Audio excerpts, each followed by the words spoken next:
Hello प्यारे छात्रों, आप सभी का हमारे चैनल पर बहुत बहुत स्वागत है। प्यारे छात्रों, आज जो हम लोग पढ़ने वाले हैं वह है linear equation in two variables का जो है ज्योमेट्रिकल मीनिंग। कहने का मतलब ये हो गया कि किसी भी दो चर वाला रैखिक समीकरण जो होते हैं, है ना, उनका जो है ज्यामितीय अर्थ क्या होता है। ऐसे हम लोग जो है उसको ग्राफ के रूप में पढ़ते हैं, तो एक्चुअली वही चीज है ना, लेकिन इसको एक स्टैंडर्ड फॉर्म में बोला जाता है ज्योमेट्रिकल मीनिंग।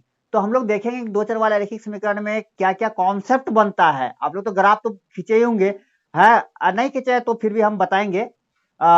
लेकिन हम यहाँ पे एक चीज आपको हम बताएंगे, कुछ यूनिक चीजें हम इस पे बताएंगे इस वीडियो के माध्यम से।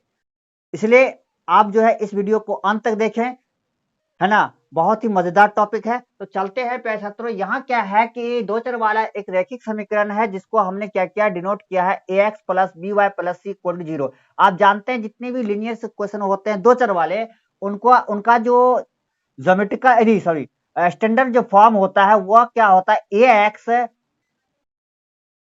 X plus B Y plus C equal to zero होता है। जहां पर क्या होता है, ए और बी और सी का वैल्यू प्यारे छात्रों वह जीरो नहीं होना चाहिए, है ना। और यहाँ ए बी सी क्या है, तो कोई कांस्टेंट है या कोई वास्तविक संख्या हम लोग बोल सकते हैं इनको, ठीक है। और इसका जो ज्यामितीय अर्थ होता है जिसको हम लोग आलेख कहते हैं या ग्राफ कहते हैं, है ना। ज्योमेट्रिकल अर्थ का मतलब होता है इस समीकरण का ग्राफ निर्माण करना, ग्राफ में जो जो भी बातें हैं उनको कैलकुलेट करना, उसी को हम लोग कहते हैं ज्यामितीय अर्थ। समझे, वह एक सरल रेखा होता है। एवरीथिंग कहने का मतलब यहाँ पे एक समझ लीजिए कि जितना भी रैखिक समीकरण है प्यारे छात्रों, वे सभी समीकरण का जो है आलेख हमेशा एक सरल रेखा ही होता है। और रैखिक समीकरण किसको कहते हैं, चाहे वह एक चर वाला हो, दो चर वाला हो, तीन चर वाला हो या मोर देन हो, ठीक है। उसमें क्या होना चाहिए कि जो वेरिएबल्स है उनके पावर मैक्सिमम जो है एक ही होना चाहिए, ना एक से ज्यादा होना चाहिए ना एक से कम होना चाहिए, है ना। जितने भी रैखिक समीकरण है और उनका जो ग्राफ होता है वो हमेशा एक स्ट्रेट लाइन होता है। हम लोग जो है इस जितना भी हम लोग पढ़ेंगे इसके बाद हम इस पर नेक्स्ट वीडियो बनाएंगे, नेक्स्ट पार्ट बनाएंगे जो आपके प्लस टू लेवल का होगा, हायर लेवल का होगा, ठीक है। वो उसमें भी हम बताएंगे। यहाँ पे सबसे बेसिकल इंफॉर्मेशन हम आपको लीनियर इक्वेशन से देंगे, तो उसी के बारे में हम अभी बात करेंगे। तो चलते हैं यहाँ पे देखते हैं क्या लिखा है मैंने कि ज्यामितीय अर्थ जो होता है वो एक सरल रेखा होता है। कहने का मतलब आप इसका ग्राफ जब भी खींचेंगे तो वो एक स्ट्रेट लाइन आपको मिलेगा जिसमें समीकरण इतना के सभी हल समुच्चय, सॉल्यूशन सेट। सॉल्यूशन सेट का मतलब आपको एक बात और बता दें कि दो चर वाले में जितने भी हैं उनके जो है इन्फिनाइटली मैनी सॉल्यूशन, कहने का मतलब उसके अनंत हल होते हैं, अपरिमित रूप से अनेक हल होते हैं, मैनी सॉल्यूशंस होते हैं उसके, ठीक है। एक सरल रेखा को क्या करता है, निर्माण करता है। तो यहां हम लोग देखते हैं कि जब आप इस समीकरण को लेंगे, ठीक है, यहां से हम लोग आगे चलते हैं। हमारे पास एक समीकरण है, क्या है, a x plus B Y plus c. ये हमारा मूल समीकरण है, अर्थात जिसको हम लोग स्टैंडर्ड फॉर्म कहते हैं लीनियर इक्वेशन का, ये हमारा। और प्यारे छात्रों यहाँ पर जो है ए और बी और सी का मान जो है कभी भी जीरो नहीं होगा, ठीक है। और यहाँ जो ए है प्यारे छात्रों वह है एक्स का गुणांक और बी जो है वाई का गुणांक कहा जाता है और सी जो है एक अचर राशि है ना। कहने का मतलब यहाँ पे कुल मिलाकर के आपको तीन पद मिलेंगे, एक एक्स का टर्म, एक वाई का टर्म और यहाँ पे सी जो अचर टर्म है, ठीक। अब यहां से देखते हैं एक चीज क्या है कि अगर आप क्या करते हैं, एक्स का वैल्यू आप जितना रखेंगे, ठीक है, एक्स का वैल्यू आप जितना रखेंगे आपको वाई का वैल्यू निकलता चला जाएगा। अगर आप एक्स का वैल्यू इन्फिनाइट रखेंगे तो वाई का वैल्यू भी क्या इन्फिनाइट रूप में आपको एक्सप्लेन होगा, ठीक है। इसलिए इसका जो है इसका अनलिमिटेड मतलब जिसका कोई सीमा ही ना हो, इतना इसका सॉल्यूशन है, ठीक है। यहां से अगर हम लोग एक चीज देखें, इसका थोड़ा सा क्या करते हैं, हम एक चीज लेके चलते हैं। लेट मान लीजिए कि x का वैल्यू हमारा क्या है, जीरो है, ठीक है। और यहां हम जैसे इसका वैल्यू जीरो रखते हैं तो हमारे पास क्या आता है, plus C equal to zero. यहां से अगर आगे हम देखें तो ये जीरो हो गया, plus B Y plus C equal to zero. यहां से अगर हम y का वैल्यू निकाले पैसा छात्रों तो यहां आपको मिलेगा माइनस सी बट्टे बी मिलेगा। क्या मिलेगा, माइनस सी बट्टे बी, है ना। और इसका सॉल्यूशन सेट की बात करें तो आप जानते हैं किसी भी कोऑर्डिनेट पॉइंट्स को लिखने के लिए पहले आपको एब्सिसा का वैल्यू मतलब भुज का वैल्यू और बाद में जो है ऑर्डिनेट का वैल्यू लिखा जाता है, मतलब कोटि का मान लिखा जाता है। तो हमने एक्स का वैल्यू कितना लिया है, जीरो लिया है। और यहां पर क्या है मेरा वाई का वैल्यू माइनस सी बट्टे बी, ठीक है, कहने का मतलब यहाँ हो गया कि जो एक्स कोऑर्डिनेट है वो 0 है और वाई कोऑर्डिनेट का वैल्यू एक नेगेटिव वैल्यू है ना। या आप जानते हैं ए बी सी क्या है, यहाँ पे कोई रियल नंबर है, वास्तविक संख्या है, मतलब एवं ए बी सी एक क्या है, वास्तविक संख्या है। आप जानते हैं वास्तविक संख्या में ऑल नंबर आ गया, संख्या है। अगर हम क्या करते हैं छात्रों, अगर इस वैल्यू को लेकर हम लोग ग्राफ स्केच करते हैं, आइए देखते हैं यहाँ पर, है ना।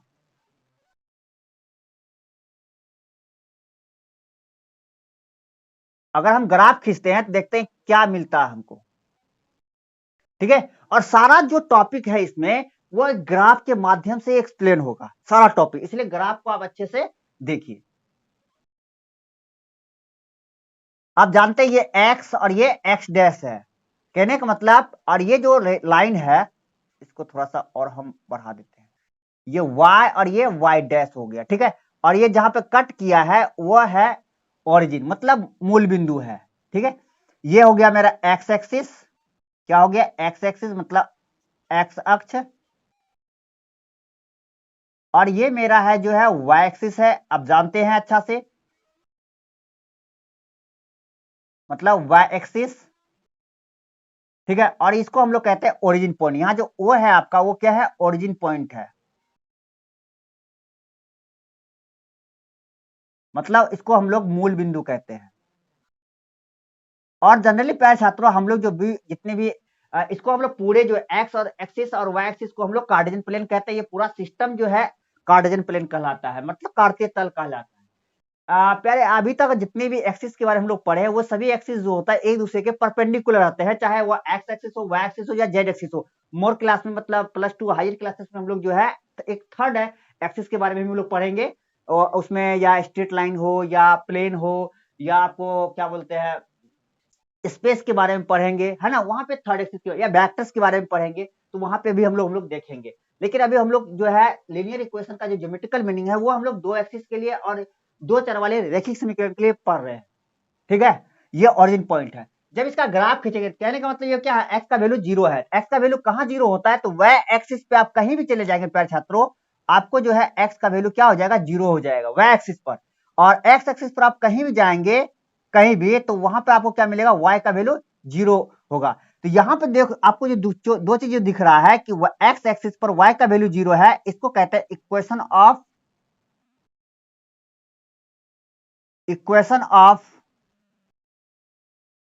वाई, ठीक है। ये ऑब्जेक्टिव में भी पूछा जाता है, और इसको जो हम लोग कहते हैं इक्वेशन ऑफ एक्स, क्या कहते हैं इसको, equation of x, equation of x मतलब एक्स का समीकरण, और ये है मेरा वाई का समीकरण, ठीक है। अब देखिए यहाँ पे एक्स का वैल्यू 0 है, इसका मतलब इस एक्सिस पर कहीं भी जाएंगे हम खड़ा रहेंगे, मतलब वाई एक्सिस पर, वहां पे एक्स का वैल्यू क्या होगा, 0 होगा। और वाई का वैल्यू कितना है, -c/b है, कहने मतलब ये नीचे आएगा, है ना, 0 से नीचे आएगा, है ना, यहाँ पे कहीं भी आएगा, ठीक है।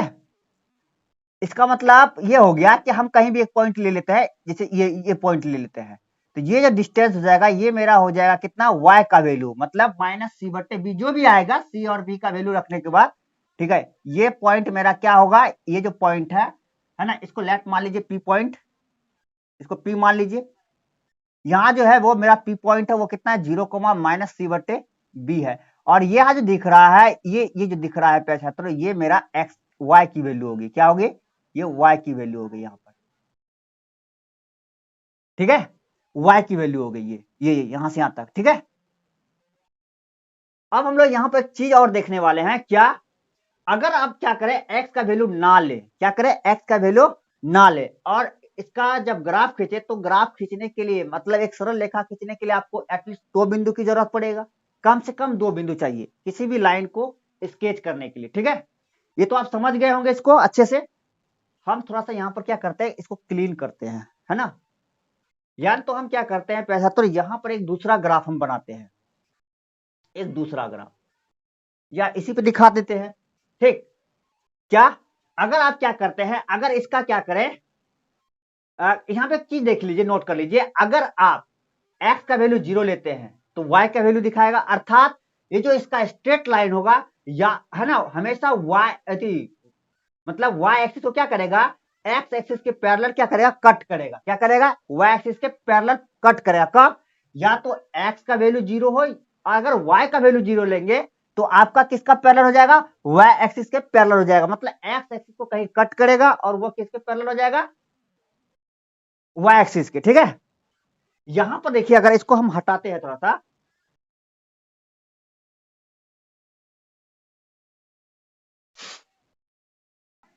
भी हम हटा देते हैं थोड़ा सा। ठीक है, अगर इस ग्राफ में अगर चलें, पहली बात यहां पे एक चीज देखें, क्या पहली बात यहां पर क्या देखें, यदि क्या हो, x की वैल्यू 0 हो, क्या हो, x की वैल्यू 0 हो, तो समीकरण का जो आलेख है, मतलब समीकरण का जो सरल रेखा है, समीकरण का सरल रेखा हमेशा x अक्ष के समांतर गुजरेगा। क्या होगा, समांतर होगी। कहने का मतलब ये हो गया, अगर आप थोड़ा सा यहां देखें, ये आपका एक्सिस हो गया, एक्स एक्स डैश, ये ओरिजिन पॉइंट, ये वाई डैश, है ना। एक्स का वैल्यू जब 0 होगा तो वाई का कुछ ना कुछ तो वैल्यू आएगा इसमें से। ठीक है, और वो या तो हमेशा क्या होगा, मतलब एक्स एक्सिस के समांतर होगा, या तो ये ऊपर से जाए, नीचे से जाएगा, नेगेटिव होगा वैल्यू वाई का, अगर वाई का वैल्यू क्या होगा, नेगेटिव होगा। ठीक है, यहां पर जो है हमेशा एक्स का वैल्यू 0 और वाई का वैल्यू कोई नेगेटिव होगा। ठीक है, या तो ये ग्राफ जो है हमेशा क्या होगा, ऊपर, मतलब ओ वाई जो पॉजिटिव, ये जो पॉइंट है वो हमेशा क्या बताएगा, पॉजिटिव पॉइंट को बताएगा। ठीक है, या तो पॉजिटिव पॉइंट होगा तो ये ऊपर होगा, और या तो अगर नेगेटिव होगा तो वो नीचे हो जाएगा, लेकिन हमेशा एक्स एक्सिस से क्या होगा, पैरेलल होगा। ठीक, ये पहली बात। दूसरी बात प्यारे छात्र, इसमें क्या देखना है, यदि y का वैल्यू आप क्या लेते हैं, 0 लेते हैं,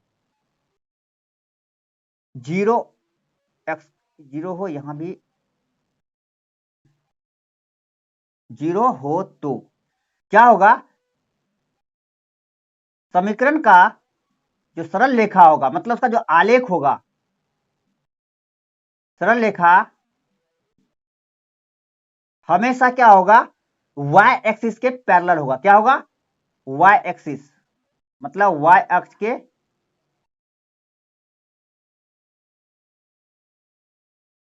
समांतर होगी। ठीक है, कहने का मतलब अगर इसका ग्राफ देखें तो आपका ग्राफ इसका ऐसा हो जाएगा,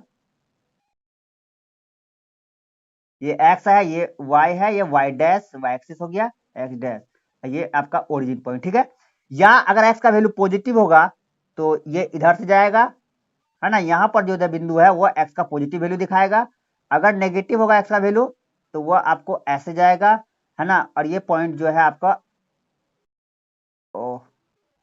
यहाँ पे x का वैल्यू पॉजिटिव होगा, y का वैल्यू क्या होगा, नेगेटिव, 0 होगा हमेशा। ठीक है, यहाँ पर क्या होगा, x का मान नेगेटिव होगा और y का वैल्यू 0 हो जाएगा। ठीक है, तो ये लाइन हमेशा क्या होगा, अगर नेगेटिव वैल्यू रहेगा तो ये नेगेटिव दूरी को दर्शाएगा इधर, और ये जो है यहां से तक जो है पॉजिटिव वैल्यू को दर्शाएगा। ठीक है, ये दो बातें हमने x का वैल्यू या y का वैल्यू 0 रहने पर देखा। अब अगला क्या देखते हैं, अगर इसका हम ग्राफ खींचे, क्या खींचे, अगर ग्राफ खींचे तो किसी भी ग्राफ को खींचने के लिए आपको एटलीस्ट 2 सॉल्यूशन की आवश्यकता होगी। कितने, 2 सॉल्यूशन।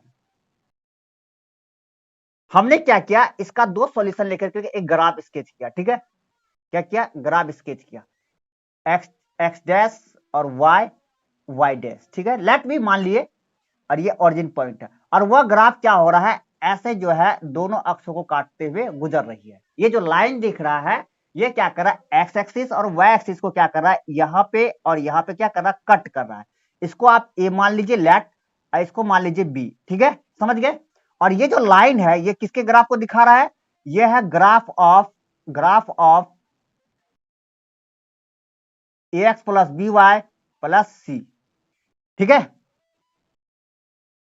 Equal to 0। ठीक है, अब देखिए प्यारे छात्रों, ये जो लाइन है, ये जो स्ट्रेट लाइन है ना, ये जो स्ट्रेट लाइन है, ये जो स्ट्रेट लाइन है, मतलब सरल रेखा जो है, एक्स एक्सिस के साथ क्या कर रहा है, कुछ कोण बना रहा है, ये जो कोण बना रहा है। ठीक है, ये कोण, लेट भी मान लीजिए इसको थीटा मान लीजिए, क्या मान लीजिए, थीटा। आप किसी सड़क को देखे होंगे, सड़क जो होता है हमेशा ढालूनुमा होता है। क्या होता है? ढालूनुमा होता है। सड़क आप देखे होंगे, है ना, ऐसा होता है सड़क। ये अगर इसका ऊंचाई थोड़ा सा कम कर दे तो सड़क जो होता है ज्यादा फ्लैट हो जाएगा। क्या हो जाएगा? ज्यादा फ्लैट हो जाएगा। और सड़क को जो है इसी प्रकार बनाया भी जाता है। तो प्यारे छात्रों, ये जो जमीन है, इस जमीन के साथ कुछ ना कुछ क्या करता है, ये जो रोड है का जो ऊपरी सतह होता है, सरफेस, ये कुछ कोण बनाता है ना। और ये कोण जितना बड़ा होगा, इसका मतलब ये हो गया, ये इसकी जो ऊंचाई है वो उतना बढ़ेगा। क्या होगा? बढ़ेगा। और जब बढ़ेगा तो इसका मतलब इसका रोड का जो स्लोप है वो ज्यादा ऊंचा हो जाएगा। इसी को हम लोग एक मतलब ऐसे भाषा में क्या बोलते हैं? स्लोप बोलते हैं। और हिंदी में जो है इसको ढलान बोलते हैं। देहाती भाषा में ढलान बोलते हैं कि रोड का ढलान जो है बहुत ऊंचा है, इसका मतलब उसका स्लोप ज्यादा है ना। अगर ढलान छोटा है जिसका मतलब उसका स्लोप कम है। तो यहाँ पे देखिए एक रेक्टेंगुलर जो है एक मतलब एक समकोण त्रिभुज का निर्माण करता है ये इस कोण के साथ। ठीक है, यहाँ भी देखिए सेम टू सेम उसी तरह का वहां भी दिख रहा है ना।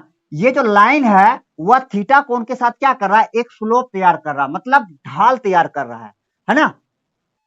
तो कहने का मतलब ये हो गया कि जो दो चर वाले रैखिक समीकरण होते हैं, जब उसका ग्राफ खींचा जाता है, उसका ज्योमेट्रिकल मीनिंग दर्शाया जाता है कार्टेशियन प्लेन में। ये कार्टेशियन प्लेन है, कार्तीय तल इसको कहते हैं। पूरे सिस्टम को, X axis and Y axis को कार्तीय तल है। ठीक है, CEAR, कार्टेशियन प्लेन है ये। ठीक है, तो ये जो लाइन है ये हमेशा क्या करता है? स्लोप का निर्माण करती है। क्या करती है? एक्स एक्सिस के साथ जो है एक एंगल बनाती है। इसी एंगल को हम लोग क्या कहते हैं? स्लोप कहते हैं, ढाल कहते हैं। ठीक है, और ये एंगल जितना छोटा होगा तो उसका स्लोप क्या हो जाएगा? उतना कम हो जाएगा। ठीक है, अब यहाँ पे देखिए राइट एंगल हम लोग पढ़े थे, या ट्रिकोनोमेट्री में आप एक चीज पढ़े होंगे कि कोण के सामने वाला जो होता है लंब होता है, और ये जो बेस हो गया तो मतलब लंब को हम लोग परपेंडिकुलर कहता है, इसको बेस कहता है। तो परपेंडिकुलर बाय जो बेस होता है, मतलब लंब बाय जो आधार होता है, उसको टेन थीटा कहते हैं। और यही टेन थीटा जो यहाँ स्लोप कहलाता है। मतलब स्लोप का जो डेफिनेशन है वह टेन थीटा है। आप जब अपर क्लास में हम लोग चलेंगे तो टेन थीटा का वहां पे हम लोग विस्तृत रूप भी पढ़ेंगे, लेकिन यहाँ हम लोग अभी पढ़ रहे हैं 9th क्लास के बेसिस पर, अर्थात जो बेसिकल जो इंफॉर्मेशन होता है हम उसके बारे में बात कर रहे हैं। तो यहां देखिए प्यारे छात्रों, तो जो है तीसरा पॉइंट, यहां से देखते हैं हम लोग तीसरा पॉइंट क्या मिलता है। ठीक है, अगर हम इस समीकरण को लेकर आगे बढ़े थोड़ा सा, है ना, ax plus B Y plus C equal to zero, इस समीकरण को लेकर थोड़ा सा हम लोग आगे बढ़े तो यहां से प्यारे छात्रों आपको क्या मिलेगा? हमको y का वैल्यू निकालना है, इन सबको उधर भेजिए। क्या करना है? सबको जो है उधर भेजना है। तो भेजिए सबको। तो हमको रखना है y वाला टर्म, तो ये प्लस है तो प्लस बी वाई, बाकी सबको भेजिए। तो ये प्लस है उधर जाएगा तो माइनस सी हो जाएगा, ये भी प्लस इधर आएगा तो माइनस ए एक्स हो जाएगा। ठीक है, मतलब माइनस ए एक्स माइनस सी हो जाएगा। अब यहाँ देखिए b क्या है? y के साथ गुना है, इनको भी भेजिए। तो y इक्वल टू हो जाएगा माइनस ए एक्स बटे बी माइनस सी बटे बी हो जाएगा। ठीक है, ठीक। अब यहां देखिए इसको जो हम लोग है पे छात्रों, हम लोग ऐसे लिख सकते हैं। क्या लिख सकते हैं? तो y इक्वल टू माइनस ए बटे बी गुना एक्स प्लस माइनस सी बटे बी। मतलब यहां जो आपको दिखाई दे रहा है उसी को हमने क्या किया, थोड़ा सा स्टैंडर्ड रूप में लिखे हैं। क्या? माइनस ए बटे बी गुना एक्स प्लस, इसको ये माइनस है ना तो इसको क्या किया, ब्रैकेट के अंदर ले लिया तो बाहर क्या हो गया? प्लस हो गया। अब माइनस सी बटे बी। यहां देखिए आपको एक समीकरण का रूप बन रहा है ना, यहां एक समीकरण का फॉर्म बन रहा है। यहां से अगर आगे हम चले थोड़ा सा, ठीक है,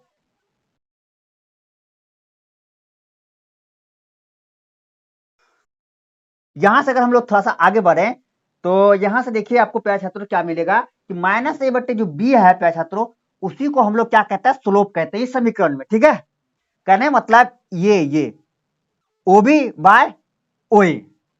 ठीक है, अगर हम चले तो देखिए यहां पर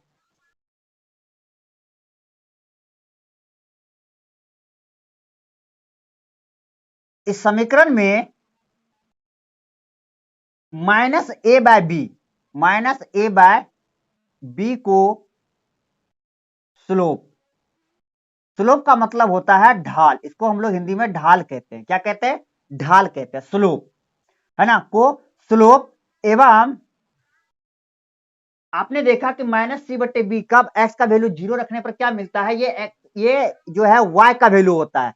अर्थात ये जो माइनस सी बटे बी है, माइनस सी बटे बी को वाई इंटरसेप्ट कहते हैं। क्या कहते हैं? Y intercept. इसको हिंदी में कहते हैं वाई अंतखंड। क्या कहते हैं?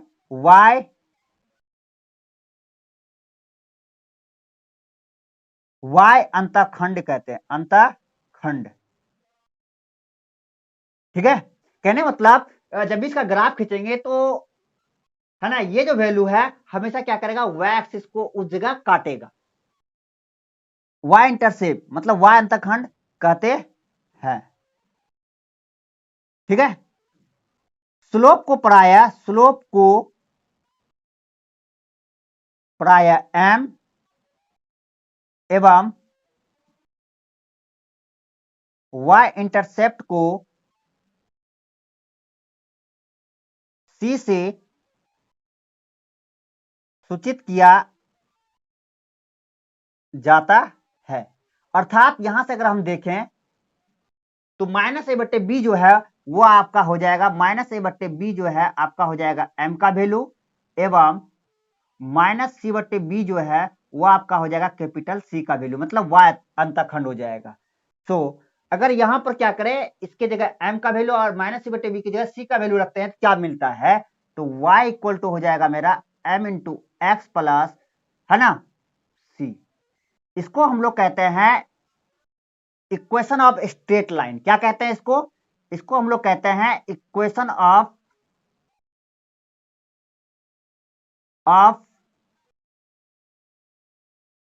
Straight line. समझे? इसको कहते हैं इक्वेशन ऑफ स्ट्रेट लाइन।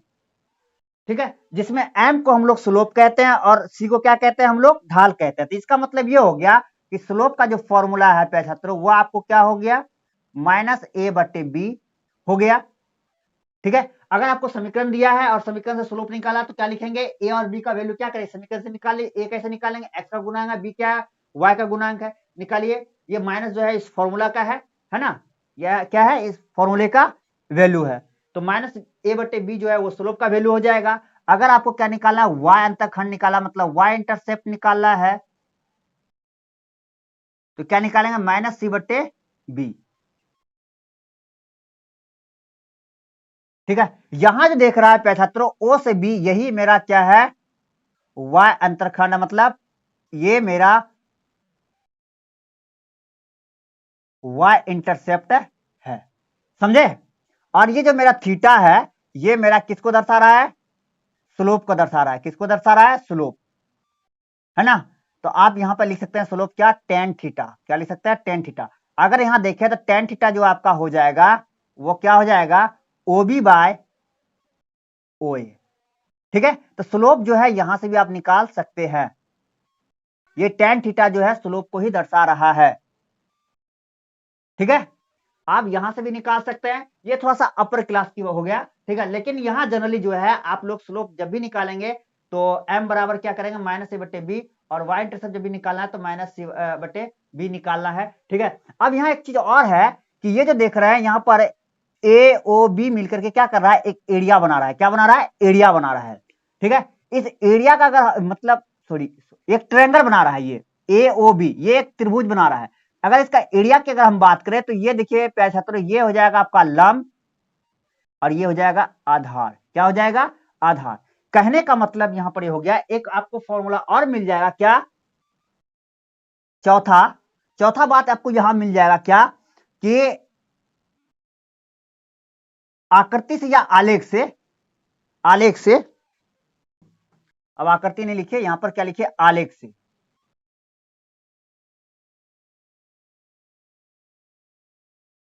आलेख से जो है आपको क्या मिल जाएगा, ट्रायंगल एओबी का क्षेत्रफल बराबर आपको मिल जाएगा 1/2 मोड ऑफ आधार गुना शीर्ष लंब। आधार कितना हो गया, ओ ए, ओ से ए की दूरी, यहां जब कट करेगा, जहां भी कट करेगा यहां से जो भी दूरी होगा, है ना, और ओबी, ओबी। अब यहाँ मोड लगाने का कारण क्या है, क्योंकि यहाँ देखिए एक्स का जो वैल्यू है, जो दूरी होगा वो नेगेटिव भी हो सकता है, पॉजिटिव भी हो सकता है, लेकिन किसी एरिया का जो वैल्यू होता है वो कभी नेगेटिव नहीं हो सकता है, इसलिए हमने क्या किया यहाँ पे मोड लगा दिया। ठीक है, तो यहाँ पे आप क्या कर सकते हैं प्यारे छात्रों, इसका एरिया भी निकाल सकते हैं इस ट्रायंगल का। ये जो क्षेत्रफल आपका है ना, ये जो क्षेत्रफल है एरिया, वो भी आप निकाल सकते हैं। कौन सा फॉर्मूला से, ट्रायंगल एओबी का जो क्षेत्रफल हो जाएगा 1/2 इंटू ओ ए इंटू ओ बी करके। ठीक है, जो भी आएगा वो स्क्वायर यूनिट में आएगा। तो यहाँ पे एक चौथा फॉर्मूला आपको मिल गया ट्रायंगल का। तो कहने का मतलब जब हम दो चर वाला रेखीय समीकरण का ग्राफ खींचेंगे, ग्राफ खींचने के बाद अगर आपको बोला है कि समीकरण का स्लोप निकाले, तो स्लोप निकालेगा क्या फॉर्मूला है, -a/b। कहने मतलब इस समीकरण से ए बी और सी का वैल्यू निकालिए और डायरेक्ट फॉर्मूला लगाइए -a/b, और y इंटरसेप्ट बोलेगा तो -c/b, अगर एरिया बोलेगा तो ओ ए ग्राफ पहले खींचना ही पड़ेगा आपको, है ना। अब इसको क्या करना होगा, जब एरिया निकालेगा तो आपको पहले ग्राफ खींचना होगा। ग्राफ खींचने के बाद क्या हो जाएगा, ओ से ओ देखिए वो ग्राफ जो है, मतलब वो जो लाइन है, वो जो स्ट्रेट लाइन है, वह एक्स एक्सिस को कहाँ काट रहा है और वाई एक्सिस को कहाँ काट रहा है। तो ओ से ए की दूरी जो हो जाएगा वो आधार हो जाएगा, और ओ से बी की दूरी क्या हो जाएगा, लंब हो जाएगा। ठीक है, तो आप एरिया का फॉर्मूला लगा लीजिएगा, मतलब 1/2 इंटू बेस इंटू हाइट।